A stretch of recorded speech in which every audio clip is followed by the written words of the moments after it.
right, so let's move on straight into this. So today we pick it up with the quantum leap, and I am on the further slide. So we're talking about what exactly is a quantum leap when it comes to peak performance. I already did quite a bit of presentations when it comes to the other side of a quantum leap, and then Prof came, talked about the mental mechanics of taking a quantum leap.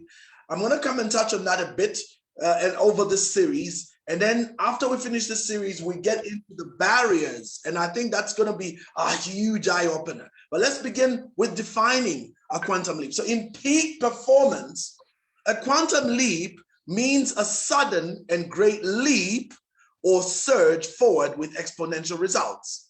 Okay, that's what it is. It's a sudden leap or surge forward with exponential results. For some, these may look like luck.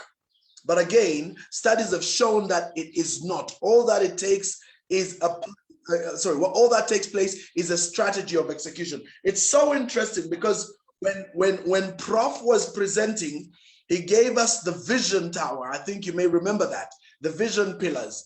And on one side, you had the means. Do you have the means to make it happen? And then in the middle, you had the value system. What's the core value system? This is where your beliefs sit, or your ethical code. And then on the other side is a strategy of execution.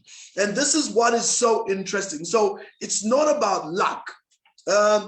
To people that do not understand, it looks like luck. It looks like, when I'm going to what Dalisiwa. It looks, there's all kinds of excuses and reasons given to justify why other people seem to have this ability to succeed and others do not. But I'm telling you today that it has nothing to do with that. It has everything to do with a strategy of execution. But see, strategies of execution actually have more to do with the individual executing those strategies than anything else.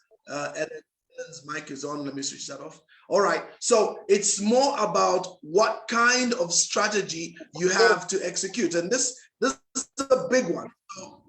Oops, Ellen's mic is on again. Ellen Wilamuvanga, you keep switching on your mic by accident. Please keep it off. Thanks. Oops, it's come on again. All right, keep it off. Thank you. So like I was saying, so this is the strategy of execution. And so in a strategy of execution, the key lies in your ability to stay focused in that particular execution. Now, let's look at some fascinating facts that demonstrate quantum leaps. Today's top smartphone has the same computing power as the entire world's computing capabilities in 1970. So if you look at this phone, in 1970, the computers were behind. All the computers of the world could not calculate this fast. The dumb phone, which is this one, operates with more computing power than what was in Apollo 11 when it was landing on the moon. Newer companies are taking longer to breach the $1 billion mark. They are doing it in under 6 years. Apple, Facebook, Google, Judas, they're all doing it in under 6 years. Nanotech,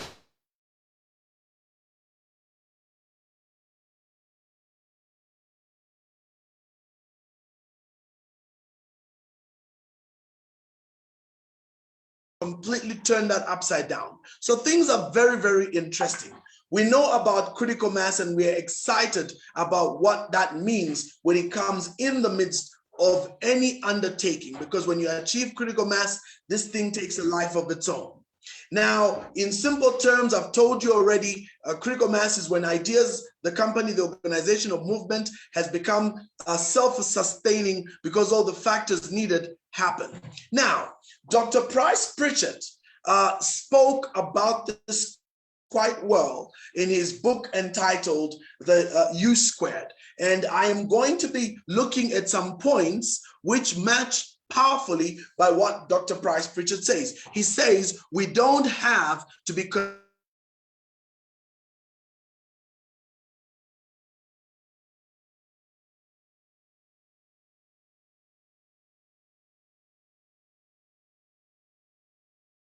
that happen. So before I break it down further, some expansion is due. So today I want to focus on this slide. So let me share the slide I want to zero in on. So give me a moment. I just share this slide because this one is extremely powerful and you have to look at it, and that's where our lesson will end at today. So let's zero in on that particular slide. All right, there it is. So this is the exponential growth slides. I think it's an amazing slide. So let me go in and begin to look at it. I want you to understand 3 levels of growth. So in the first one is something called the linear effect or linear growth. The second is multiplier effect of multiplier growth. And the third is a quantum effect. So let's study each one so that you understand. In typical normal existence, you have something called linear growth. Now, to understand linear growth, we use that example over there. 2 plus 2 equals 4 over 4 phases. So 2 plus 2 equals 4, 4 plus 2 equals 6. Then 6 plus 2 equals 8, 8 plus 2 equals 10. So in 4 phases, the growth is up to 10 units. This is very important to understand. Now, what does that mean? Linear means it's incremental growth. In linear growth, you're using, for lack of a better word, brute force. If we think about it, put it this way. The way I am as a human being and the way you are as a human being, there is only so many hours in which you can put in your work. So let's look at a day. Every day has 24 hours. In those 24 hours, we have 8 hours that we sleep. So forget about those 8 hours. Then we have 8 hours that we work, okay? And then we probably have about 4 hours that we use for what I'm going to term things pertaining to life. So things pertaining to life is like what?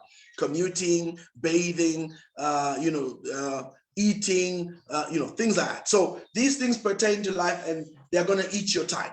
So technically, when you calculate everything, you will discover that there's another 4 hours. Now, what some have done is stretched. You can stretch your 8 hours to 12 hours so that you're really utilizing as much time as possible. But do you realize that if your time, for argument's sake, is worth, let me take my calculator because this is very profound. I want you to see this. If your time, for argument's sake, is worth 10 kwacha an hour, that's the most you're going to produce in a day. You cannot go beyond, if we do 12 hours, you cannot go beyond 120 kwacha a day.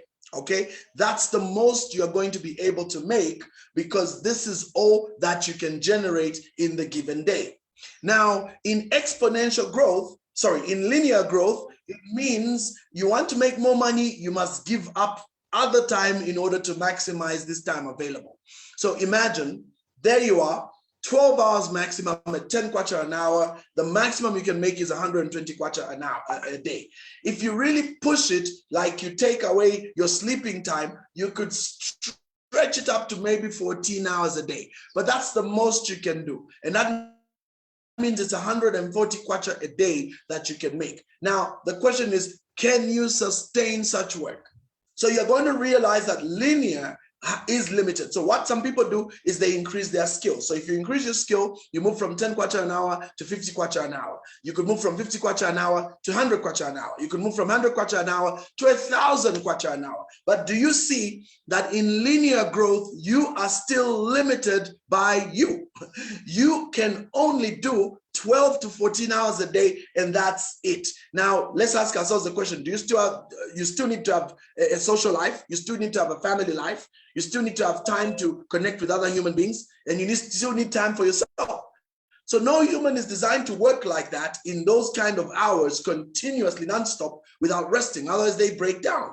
So you realize that your greatest limitation is always time. Time is the biggest factor that limits you. That's why in linear growth, when we talk about brute force, there's only so much brute force you can expend in achieving an endeavor.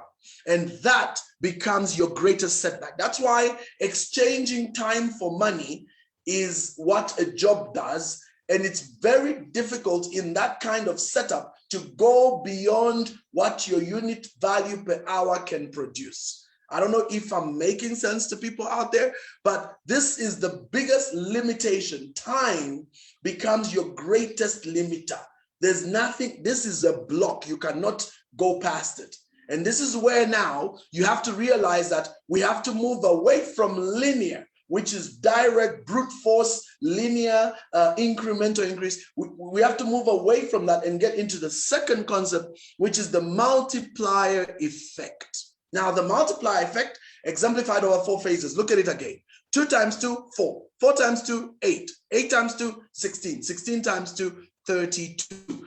You see, 4 phases. What's the first big takeaway? Already, when you use the multiplier effect, you're 3.2 times higher in output than the linear person in the same 4 phases. So how does this apply in real life? Let me show you how it applies.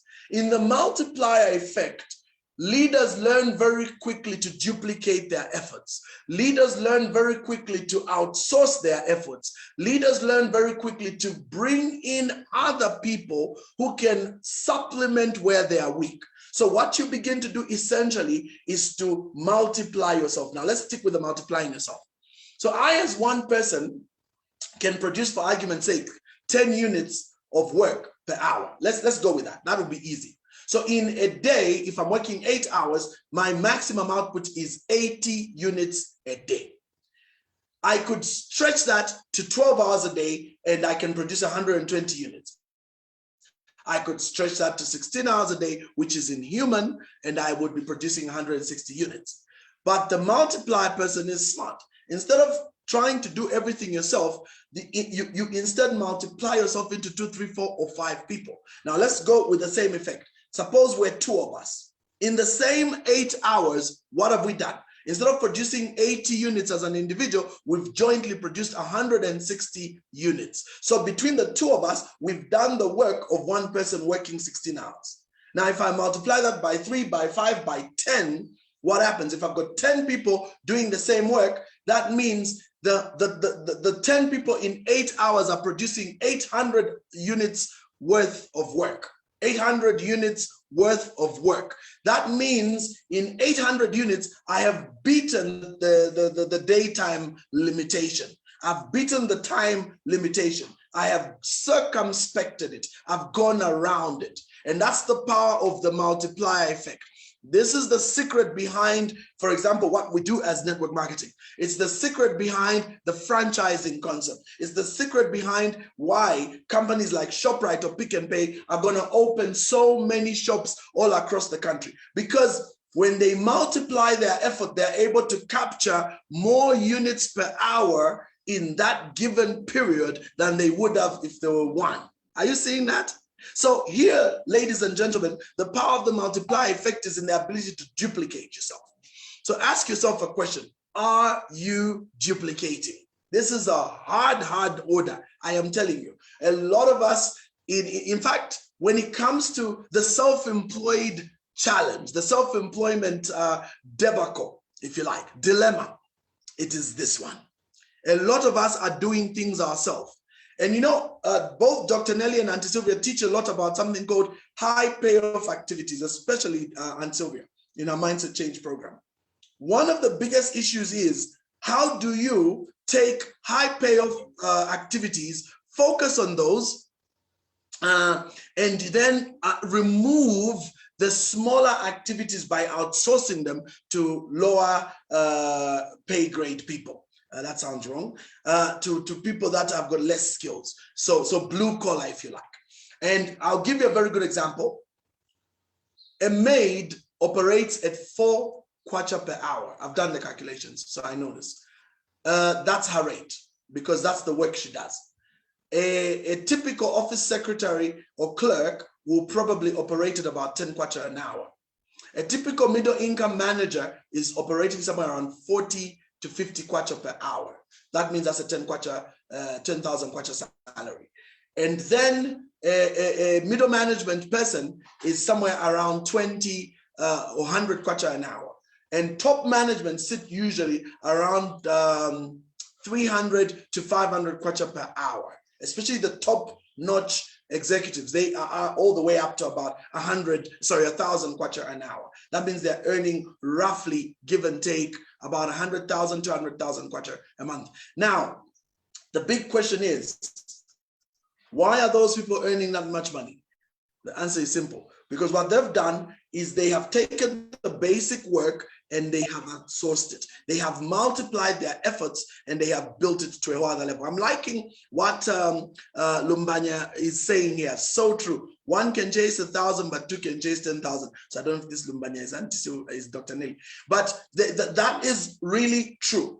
When you learn to multiply yourself, you are able to do far more than if you did not multiply yourself. And that's why we are big on the concept of multiplier effect. The difference between a self-employed company or business and what we call a business. Let me say that again. The difference between being self-employed and owning a business is that in owning a business, you have taken the multiplier effect and taken it to a whole new level. You have workers, which is people. You have systems, you have processes, you have tools. So which means this now makes you capable of beginning to achieve this result where you can multiply yourself across different platforms. You can be in dollar, I thought so. You can be in dollar, you can be in Kitwe, you can be in Osaka, and all of them can be operating simultaneously, and you beat the 24-hour time limitation completely. So that now you're at a place where you're totally independent of the challenges that come when you're doing it by yourself. That's why people like myself are working so hard to automate many of my systems. That's why I'm working to bring in certain type of employees that are going to be able to help harness the potential of my business. Because for as long as I'm in the business, this business will never grow beyond me. So it's the worst place for that business to be. It has to move beyond me so that it can operate independent of me. And what does that mean? That means if there's intellectual property, it must be brought out so that it stands on its own independent of me. If there's services and products that I offer, they must be brought out and stand independent of me. And if I've built a big enough brand with a very big reach, one of the strategies is to outsource my services so that more people with the skills I have can come in on a subcontracted basis and ride on my brand. That is the power of the multiplier effect. That's what basically Jeunesse is doing. Now, finally, the last one, and we close, is the quantum effect exemplified over 4 phases. Now, listen to this. This is the one that's just mind-blowing. Instead of multiplying, you are squaring. And you know, this squaring effect is one of the most powerful effects I've ever seen in my life. 2 squared 4, 4 squared 16, 16 squared 256, 256 squared 65,536. I mean, ladies and gentlemen, look at the difference between this quantum effect on the 4th phase and the normal multiply effect on the 4th phase. I mean, you can't even compare. I mean, how many times does 32 go into this number? Thousands of times. And this is the story that's going on with Google, with Facebook, and now with Jeunesse. Because to hit $1 billion in under 6 years means you are quantum leaping. We've got colleagues and people that have been able to achieve this in churches. They've been able to achieve this in businesses. And people come and say, those people are just like you. No, it's not. They have all the roots, they have all the systems underneath, and they have hit something called critical mass. So once your multiplier effect is standing, there is a component that must take place. It's called critical mass. Once critical mass is hit, this thing takes a life of its own. You are no longer involved in it. It just shoots off into the stratosphere and it's energized by itself. It's a very powerful concept. And I'm very excited about this particular concept. And that's why I'm teaching it. So I'm showing you that the quantum effect is the effect we are all looking for. It is not luck. It is a case of strategy. We will go deeply into showcasing exactly what that strategy is. But let me close with this. And for me, this is very profound. If you see what I'm doing right now to this slide, have you seen this linear effect, phase 1? Do you notice that the total is 4? It's 4 units on phase 1. In the multiply effect, look at what has happened. Phase 1, same story. 2 times 2 is 4 still. And have you noticed in the quantum effect as well? Same story. 2 squared is 4. Did you realize, ladies and gentlemen, that whether you're starting with a linear effect, multiply effect, or you want to achieve a quantum effect, the beginning always looks the same. Everybody begins with the same resources, same situation, same circumstances. The sad part is that for the majority of people, they usually quit right here. Let me say that. That's where they quit. They quit on the 2 squared, they quit on the 2 times 2, they quit on the 2 plus 2. Yet if they had the chimuela, if they had the discipline, if they had the consistency to run with this, they would be stunned because they would be moved to the next phase. And the phase they would be moved to is one where they could achieve a quantum leap.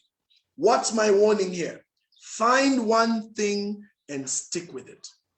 You know, the problem with a lot of people is they do this, then they do that, then they do this, then this, maybe this doesn't work, then they do that. You're doing too many things. You're not giving the business enough time to gain something we call momentum. The law of momentum states, and I quote, "It takes 5 times more effort to start something new than to keep it going." That is why if you're driving a 20-kilometer distance, you're driving 20 kilometers and you're moving at a steady pace of 60 kilometers an hour with no traffic. In other words, you start off and you start driving at 60 kilometers per hour and you keep going for 20 kilometers. You will actually use far less fuel than if the same 20 kilometers are driven in traffic. Are you seeing that? Because if you're in traffic, here's what happens. You have to drive, stop, wait.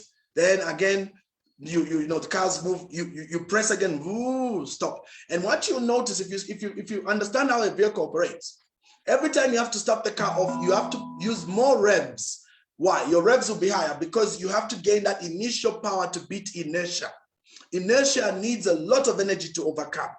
So once you beat the inertia, the car starts moving, less effort is needed, but then you stop again. So you find over a 20-kilometer stretch, you'll actually use far more fuel if you're stopping and starting compared to just driving continuously at 60 kilometers per hour. But here's something else that a lot of people miss. Did you know that when you're driving continuously, the momentum drags you forward? The effort that you've moved with will keep you going, and the drag you carry with you pushes you.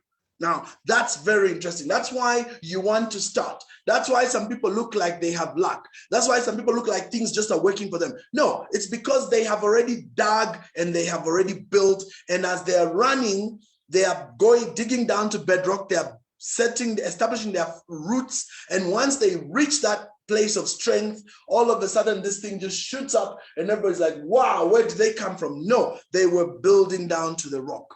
So I want to end there today. Next week when I come back, I'm going to be talking about what we call a Jesus quantum leap. I'm going to show you from scripture one of the most profound lessons on how Jesus demonstrates this concept of a quantum leap. So at this point, I always get our leader, Zambia leader, I know she's on the call, Dr. Nelly Andalumbanya, to come through and give her closing wrap up. Over to you, Dr. Nelly.